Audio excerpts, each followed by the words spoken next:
Making headlines. The President unveils plans to launch over 550 developmental projects across the country within the next 2 months. The government announces that the interest on both existing and future student loans, along with administrative fees, have been waived. And a strong earthquake hits central Myanmar, with tremors felt in neighbouring Thailand.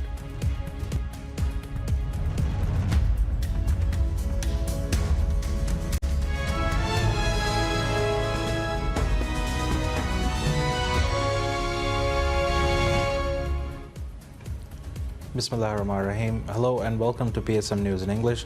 I'm your host Ahmad Imad and I'll be continuing with the details for the latest stories. President Dr. Mohammad Muiz unveils plans to launch over 550 developmental projects across the country within the next 2 months. The initiative, encompassing all inhabited islands, according to the President, reflects the administration's commitment to addressing the diverse needs of its citizens and fostering equitable development. The announcement was made during the inaugural episode of Rayithu Nayaku, a podcast introduced on Thursday as a direct channel for public engagement. The platform, designed to enhance transparency, provides an opportunity for the President to address concerns, share insights, and clarify governmental policies. Building on this commitment to transparency, President Dr. Muiz highlighted the urgency of the initiative, noting that several projects are already being handed over to contractors. The administration, he said, remains steadfast in its resolve to ensure the swift execution of all 550 projects, which span a broad spectrum of developmental priorities. The President noted among these priorities is the establishment of children's parks and fitness centers on every inhabited island within the next 2 years. He added that the fitness centers will be equipped with sporting facilities. Reiterating the government's commitment to rapid development, President noted that these projects will be conducted swiftly. He also reassured his administration's commitment to addressing public needs while maintaining economic stability and easing burdens on citizens. The fisheries sector also featured prominently in the President's address. Acknowledging the challenges faced by fishermen in accessing affordable fuel, the President outlined plans to ease this by establishing fuel storage and refueling facilities in at least one island in each atoll. These facilities, he said, aim to ensure fuel availability at affordable and consistent rates as provided by the state rating organization STO in Male City. President Dr. Muiz has declared 2025 and 2026 as transformative years, promising unprecedented socio-economic development like never before. This vision is underscored by a significant portion of this year's budget dedicated to these initiatives. The government announces that the interest on both existing and future student loans, along with the administrative fee, has been waived. On March 27th, President Dr. Mohammad Muiz directed the relevant authorities to ensure that all higher education and training loans, both domestic and international, comply with Sharia principles. Welcoming the decision by the President, the Ministry of Higher Education, Labour and Skills Development, in a statement, said efforts are now underway for the immediate implementation of the directive. The ministry said the decision shows the President's commitment to maintain such financial transactions within the principles of Islamic Sharia. According to the ministry, the existing 1% administrative fee on loans will now be removed, along with interest, ensuring that no additional charges are imposed beyond the principal amount.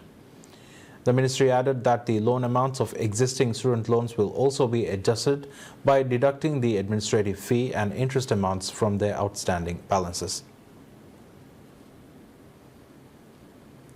President Dr. Mohammad Muiz announces that over $24.97 million have been disbursed to fishermen under his administration's policy of guaranteeing payments within 48 hours of catch purchase. Speaking on the first episode of Rayithu Nayaku, a new transparency-focused podcast, the President highlighted the initiative's success since its launch on 10th December 2024, the Fisherman's Day. Upon taking office in November 2023, Dr. Muiz's administration inherited $16.21 million in unpaid dues to fishermen, which was swiftly cleared.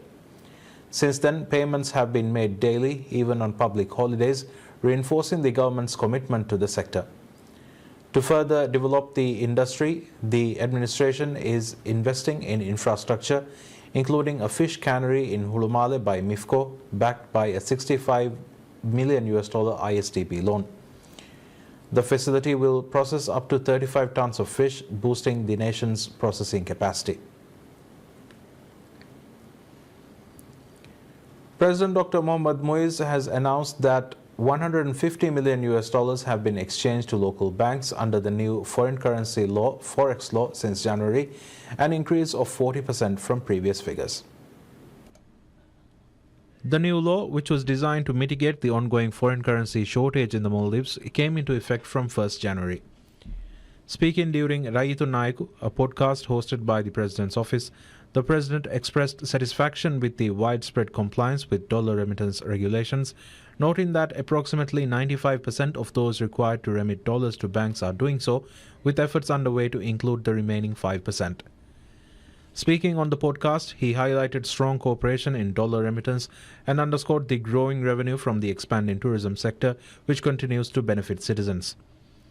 As part of ongoing reforms, he announced key measures, including increasing the $500 bank rate allocation for travelers to $1,000, doubling credit card limits, and expanding telegraphic transfer (TT) opportunities. Describing the decision to remit dollars to banks as highly beneficial, the President thanked all those involved in its implementation, stating that it would drive national progress and benefit all citizens.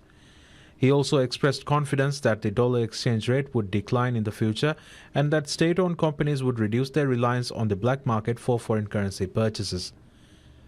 The law has introduced a framework for businesses operating under Maldivian law to exchange foreign currency obtained from realized sales proceeds.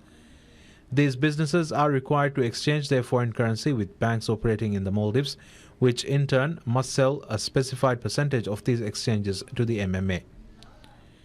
Businesses are mandated to register at the MMA and submit regular sales reports on guests. The government decides to distribute Zakat-ul-Fitr equally to all registered needy individuals. Following this decision, each person registered to receive zakat will receive $292. Islamic Affairs Minister Dr. Muhammad Shaheen Ali Saeed said the change ensures social justice and fair distribution. Previously, zakat was distributed based on island collections, leading to disparities. So far, $804,150 have been collected as Zakat-ul-Fitr. Food staples from Zakat-ul-Fitr will be distributed at Iskandar School in Male starting on March 28. Zakat-ul-Fitr, obligatory for all Muslims, supports those in need at the end of Ramadan. Maldivian announces twice-weekly seaplane flights to Fuladu in Ba Atoll. According to Maldivian, the national carrier, twice-weekly operations of their seaplane service will begin on 31st March to meet Eid al-Fitr travel demand. The flights will operate every Thursday and Saturday, improving access to Fuladu and nearby islands like Fehendu and Goidu. The 25-minute journey from Velana International Airport offers stunning aerial views. Tickets are available on Maldivian's website and hotline 1671.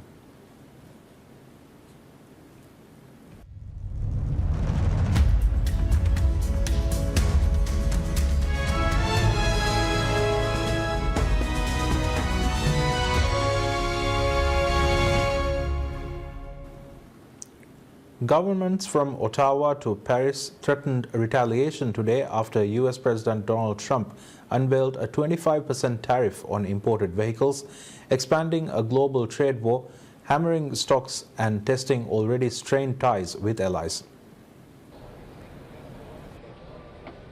The new levies on cars and light trucks will take effect on April 3rd, the day after Trump plans to announce reciprocal tariffs aimed at the countries he says are responsible for the bulk of the U.S. trade deficit.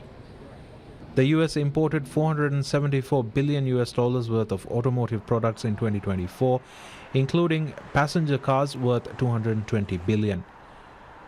Mexico, Japan, South Korea, Canada, and Germany, all close U.S. allies, were the biggest suppliers.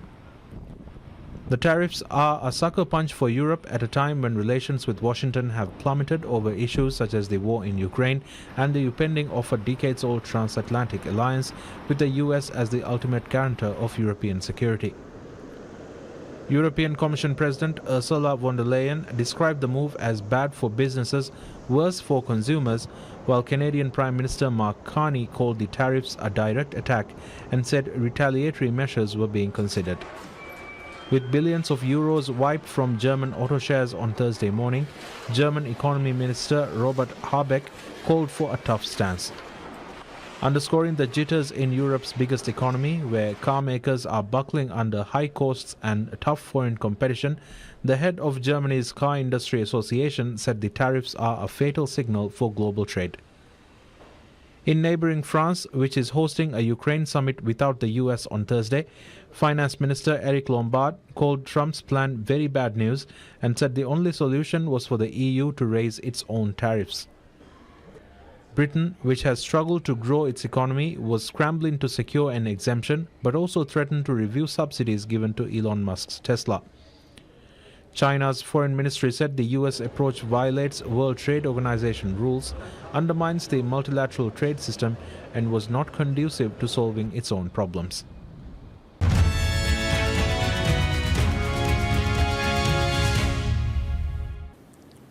Myanmar's ruling military declared a state of emergency in multiple regions after a 7.7 magnitude earthquake struck the country.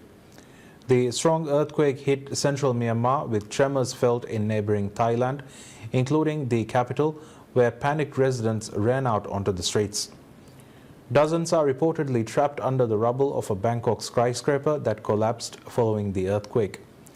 The building in Bangkok's Chatuchak district was reduced to rubble after tremors were felt in the Thai capital, with buildings in the central business area swaying, according to Reuters witnesses. The United States Geological Survey (USGS) said the quake was of 7.7 magnitude and at a depth of 10 kilometers. It was followed by a powerful aftershock. The epicenter was about 17.2 kilometers from the city of Mandalay, Myanmar's second largest, which has a population of about 1.5 million. There was no immediate word from Myanmar on the extent of the damage. Protesters rallied near the residence of Israeli Prime Minister Benjamin Netanyahu, listing demands that include the return of the hostages remaining in Gaza, an inquiry into the events of the October 7 attacks, and immediate elections. The protest comes as lawmakers convened in Israel's parliament, known as the Knesset, to discuss a law to change the committee that appoints judges, a measure that could spark a new constitutional crisis and help the government enact policies that have drawn fierce criticism. It also comes a day after the Knesset gave final approval to the long-delayed 2025 state budget in a turbulent session that showed how lawmakers and the country remained divided over the fate of hostages still held in Gaza and the wider political landscape. Israel's military resumed its campaign against Palestinian militant group Hamas in Gaza last week, shattering a two-month ceasefire. The return to fighting has led to mass protests in Israel demanding a return to negotiations to bring back the remaining hostages and bodies. Russian President Vladimir Putin launches a nuclear-powered submarine equipped with hypersonic Zircon missiles capable of traveling at several times the speed of sound. Russian news agencies, referring to a video link from the Arctic port of Murmansk, said Putin launched the vessel named Perm after a city in the Urals with the order, "I hereby authorize." The Russian agencies, quoting documents associated with the launch, said the Perm is the first nuclear-powered submarine to be equipped with Zircon missiles as a standard feature. Reuters reports that more details of this would follow their online and broadcast platforms as Russian authorities disclose the said information.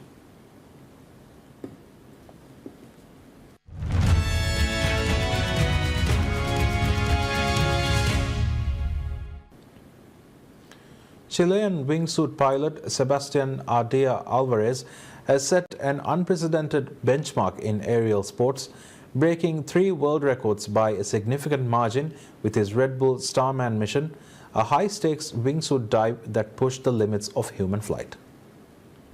Alvarez jumped from an aircraft at an altitude of 41,470 feet, higher than the cruising altitude of most commercial planes, harnessing the boost of a jet stream and making strategic body adjustments to maintain control while maximizing speed, distance and time.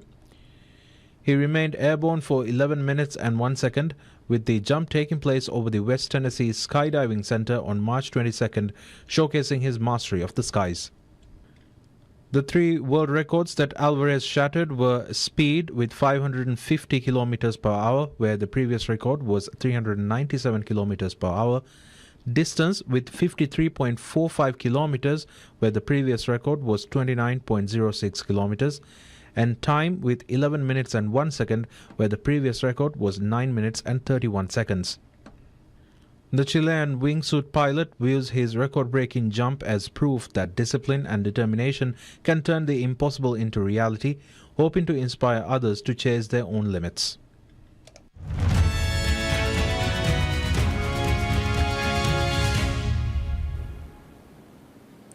Iraqi families keep Eid al-Fitr tradition alive by baking klaija at home despite modern confectionery options.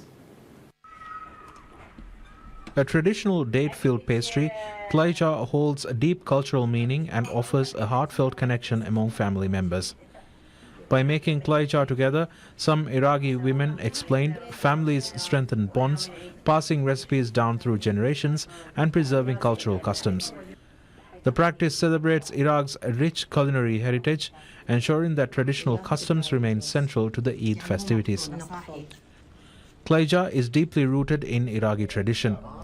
Despite the convenience and allure of contemporary sweets, numerous households across the nation uphold the custom of making these pastries themselves. Families gather in kitchens where the aromatic smell of homemade dough and dates fill the air, marking the occasion with joy and traditions every year. A shared heritage throughout the Arab world, klaija is believed to be one of the most ancient sweets in the Middle East, with variations in the recipe that reflect the different countries' traditions. And that's all we have for you right now. Thank you for tuning into PSM News. Wish you a pleasant day ahead.